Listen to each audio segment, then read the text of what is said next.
सरकारी कर्मचाऱ्यांसाठी एक आनंदाची बातमी समोर येत आहे. जर 8वा वेतन आयोग लागू झाला तर पगारात किती वाढ होणार?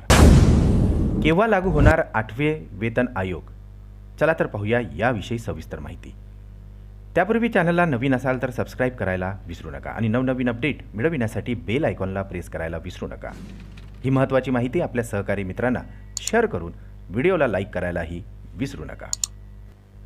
सरकारी कर्मचाऱ्यांसाठी एक अतिशय महत्त्वाची आणि आनंदाची बातमी समोर येत आहे. खरं तर नुकत्याच काही दिवसापूर्वी लोकसभेची आचारसंहिता लागू होण्यापूर्वी केंद्रातील सरकारने केंद्रीय सरकारी कर्मचाऱ्यांचा महागाई भत्ता 46% वरून 50% एवढा केलेला आहे.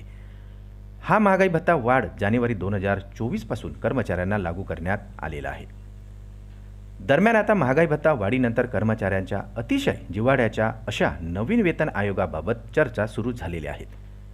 मिळालेल्या माहितीनुसार आता लोकसभा निवडणूक झाल्यानंतर केंद्रात जे नवीन सरकार येणार आहे ते नवीन सरकार केंद्रीय सरकारी कर्मचाऱ्यांसाठी नवीन 8व्या वेतन आयोगाची स्थापना करणार असल्याची माहिती समोर येत आहे.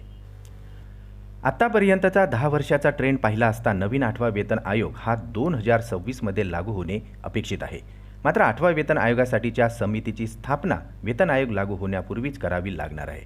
आणि अशा परिस्थितीत गेल्या काही दिवसापासून मीडिया रिपोर्टमध्ये जे नवीन सरकार सत्तेवर येईल ते 8व्या वेतन आयोगाबाबत सकारात्मक निर्णय घेऊ शकतो असा दावा आता होऊ लागलेला आहे.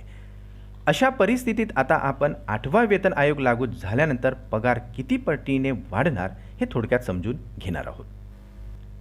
जर 8वा वेतन आयोग लागू झाला तर केंद्रीय कर्मचाऱ्यांच्या पगारात मोठी वाढ दिसून येणार आहे.